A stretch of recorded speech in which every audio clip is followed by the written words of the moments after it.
এখন আমি যা কিছু বলতে যাচ্ছি সেটাকে শান্ত হয়ে বসে কল্পনা করো। ভাবো রাত 1:30 বাজে আর তুমি বিছানায় একটা ষাঁড়ের মতো পড়ে আছো। তুমি ঘুমাচ্ছ আর আমি জানালা দিয়ে ভেতরে এসে তোমার পাশে গিয়ে বসলাম, তোমাকে জাগালাম। হঠাৎ করে তুমি উঠে বসলে। তোমার মনে হলো কোনো ফারিস্তা চলে এসেছে। আর তারপর আমি তোমার হাতে একটা ম্যাপ ধরিয়ে দিলাম, একটা মানচিত্র, আর আমি চলে গেলাম। তোমার মনে হলো এটা কোনো স্বপ্ন। তোমার চোখ অর্ধেক খোলা ছিল। ওই অবস্থাতেই তুমি আবার ঘুমিয়ে পড়লে। পরের দিন সকালে ঘুম থেকে উঠে দেখলে ম্যাপটা তোমার হাতেই আছে। তখন তুমি বুঝতে পারলে যে এটা স্বপ্ন ছিল না, আমি সত্যিই এসেছিলাম আর তুমি সত্যিই ষাঁড়ের মতো শুয়েছিলে। ওই ম্যাপটার মধ্যে তুমি খুব অদ্ভুত একটা জিনিস দেখলে, যে এটা তো আমার বাড়ির পেছনের রাস্তারই ম্যাপ, আর এটা বেশি দূরেও নয়। তুমি ঠিক করলে যে আজ রাতে এই রাস্তাটা ধরে শেষ পর্যন্ত গিয়ে দেখবে যে এই ম্যাপ তোমাকে কোথায় নিয়ে যায়। রাত হলো, বাড়ির সবাই ঘুমিয়ে পড়ল, আর তুমি চুপি চুপি ম্যাপ আর টর্চ হাতে নিয়ে বেরিয়ে পড়লে। তুমি ম্যাপটাকে অনুসরণ করতে থাকলে। রাস্তাটা বেশ সহজই ছিল। 5-6টা মোড় ঘোরার পর তুমি কোনো একটা জঙ্গলের ভেতরে ঢুকে পড়লে, আর সেখানে একটা গুহা দেখতে পেলে। তুমি গুহার ভেতরে ঢোকার সাথে সাথেই ভাবলে, হে উপরওয়ালা, চারিদিকে এত সোনা পড়ে আছে, মনে হচ্ছে যেন পুরো গুহাটাই সোনা দিয়ে তৈরি। আর তখনই তুমি একটা অদ্ভুত আওয়াজ শুনতে পেলে। তোমার পেছন থেকে কারো হেঁটে আসার শব্দ আসছে। পেছনে ঘুরতেই দেখলে এটা তো সেই বুড়ো আঙ্কেল, আর তার হাতে একটা চকচকে লাঠি আছে। এখন এই লোকটা বিনা কারণে 5 মিনিটের একটা লম্বা ডায়লগ ঝাড়তে চলেছে। আর তারপর সে তোমার কাছে এলো এবং যেমনটা আশা করে গেছিল সে ডায়লগ দেওয়া শুরু করলো। স্বাগতম এবং অভিনন্দন। আরে আমি সরাসরি আসল কথায় আসছি। 5 মিনিটের ডায়লগ দেওয়ার পর অবশেষে সে আসল কথাই এলো, যে তুমি নিজের চোখের সামনে যা কিছু দেখছো এই সব কিছুই স্থায়ীভাবে তোমার হতে পারে, কিন্তু একটাই শর্তে, তুমি যেই মুহূর্তে এই সব কিছু নিয়ে এখান থেকে বেরোবে, তোমার হাতের ওই গুপ্তধনের মানচিত্রটা তোমার বয়সের প্রত্যেকটা ছেলের হাতে সারা দুনিয়ায় ছড়িয়ে পড়বে। সবার কাছে এই গুপ্তধনের ম্যাপটা থাকবে যেই তুমি এই জিনিসগুলো নিয়ে বাইরে পা রাখবে। কিন্তু তোমার কাছে একটা সুযোগ আছে। সুযোগটা হলো, এখন তুমি যখন ফিরবে, যে রাস্তা দিয়ে তুমি ভেতরে এসেছিলে, এখানে পৌঁছেছিলে, তুমি চাইলে সেই রাস্তাকে খুব সহজ করে দিতে পারো, যাতে ফেরার সময় তোমার কোনো কষ্ট না হয়, অথবা রাস্তাকে খুব কঠিনও করে দিতে পারো, যাতে তুমি যখন ফিরবে, এখান থেকে বেরোবে, তখন তোমার অনেক কষ্ট হয়, বেরোতে অনেক সমস্যা হয়। বুদ্ধি খাটিয়ে বলো, দুটোর মধ্যে কোনটা বেছে নেবে?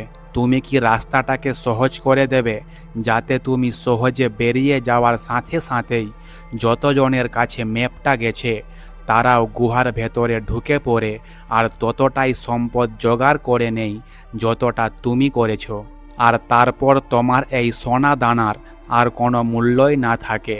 এটা করতে চাও, নাকি তুমি চাও যে রাস্তাটা যতটা সম্ভব কঠিন হয়ে যাক? কারণ তুমি জানো যে কঠিন জিনিস দেখে 70-80% লোক তো এমনিতেই হাল ছেড়ে দিয়ে ফিরে যাবে। আর তোমার যে সম্পদ, তোমার যে সোনা তুমি জোগাড় করেছো, সেটার মূল্য বজায় থাকবে। খুব কম লোকের কাছেই সেই সোনা পৌঁছাবে। তোমার মধ্যে যদি একটুও বুদ্ধি থাকে, এমনকি একটা ডবল ডিজিট আইকিউ এর ছেলেও সেকেন্ড অপশনটাই বেছে নেবে। সে রাস্তাটাকে কঠিন করে দেবে। স্বাভাবিকভাবেই তুমি সেই জাদুকরকে এটাই বলবে যে রাস্তাটাকে প্লিজ কঠিন করে দিন, যতটা সম্ভব কঠিন করে দিন, এত কঠিন করে দিন যে আমি যখন বেরোবো তখন যেন আমার অবস্থা খারাপ হয়ে যায়। আমি বেরিয়ে যাব, আমি চেষ্টা করব, আমি নিজেকে সামলে নেব, আপনি শুধু এটাকে কঠিন করে দিন। তুমি এটাই বলবে। বেশ, অভিনন্দন, কারণ উপরওয়ালা তোমার কথা শুনে নিয়েছে। সেই রাস্তাটা কঠিন হয়ে গেছে। তুমি জানো সেই ম্যাপটা তোমাকে কোথায় নিয়ে যেতে চলেছে। যদি বাস্তব জীবনের দৃষ্টিকোণ থেকে দেখি, তাহলে প্র্যাকটিক্যালি দেখলে তোমার লক্ষ্যের দিকে, ড্রিম বডি, ভালো লুকস, প্রচুর ধন সম্পদ, টাকা, ক্ষমতা, স্ট্যাটাস, যা কিছুই তোমার চাই, তোমার যেটা অন্তিম লক্ষ্য, এই ম্যাপটা তোমাকে সেখানেই নিয়ে যাবে। আর সেখানে যাওয়ার রাস্তাটা উপরওয়ালা জেনে শুনেই কঠিন বানিয়েছে, যাতে সবাই এটা সহজে না পায়। আমি এখন তোমাকে জিজ্ঞেস করছি, তোমার জন্য জল খাওয়া কি কঠিন? বোতলটা তুললে, খুললে, ঢকঢক করে খেলে, বন্ধ করে রেখে দিলে, এতে কঠিন কি ছিল? এবার আমি তোমাকে জিজ্ঞেস করছি, তোমার জন্য একবারে ৭৫টা পুশ আপ মারা কি কঠিন? অবশ্যই কঠিন। স্বাভাবিকভাবে প্রায় সবার জন্যই ৭৫টা পুশ আপ তো কঠিন হবেই। জল খাওয়া আর ৭৫টা পুশ আপের মধ্যে কঠিনের কোনো তুলনাই হয় না, তুলনার কোনো অস্তিত্বই নেই। এটা তো আমি রোজই করি, আমার জন্য সাধারণ ব্যাপার। তাহলে তুমি কি কখনো এমন করেছো যে জল খেয়ে বোতলটা রেখে নিজের মনেই ভাবছো, বাব্বা কি অ্যাচিভমেন্ট অর্জন করলাম আমি? কখনো কি এমন হয়েছে তোমার সাথে? অবশ্যই না। কেন? কারণ জল খাওয়া একটা সাধারণ ব্যাপার। তুমি কোনো সাধারণ কাজ করে নিজের ওপর গর্ব করতে পারো না, এটা থিওরিক্যালি অসম্ভব। এটাই আসল কথা। কেন তুমি কোনো খুব কঠিন কাজ করার পর সেটাকে উদযাপন করো, সেটাকে দেখাও যে এই দেখো এটা আমি করেছি? তুমি কি ইনস্টাগ্রামে যাবে, জল খেয়ে বোতল রেখে একটা রিল বানিয়ে পোস্ট করবে?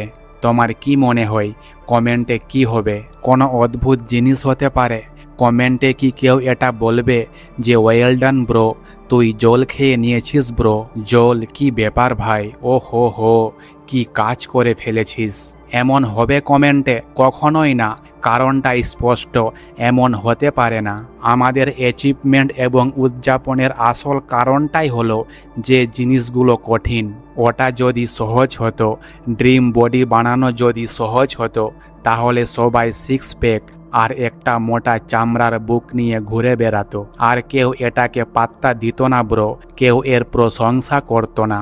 জীবন কঠিন হওয়ার আসল উদ্দেশ্যটাই হলো যাতে তুমি সেটা অর্জন করতে পারো, তুমি সেটাকে জয় করতে পারো, আর পরে সেটা সোশ্যাল মিডিয়ায় পোস্ট করতে পারো, সেটাকে শো অফ করতে পারো যে আমি এটা অর্জন করেছি, অন্যদের বলতে পারো, অন্যদের দেখাতে পারো যে এগুলো আমার কৃতিত্ব, এটা আমার ক্ষমতা, এটা আমার সামঞ্জস্য, এটা আমার হ্যাক্স, এটা আমি করে রেখেছি। এটাই আসল কথা। জিনিসগুলো সহজ হলে তুমি সেটাকে সোশ্যাল মিডিয়ায় পোস্ট করতে পারতে না, এটাই সত্যি।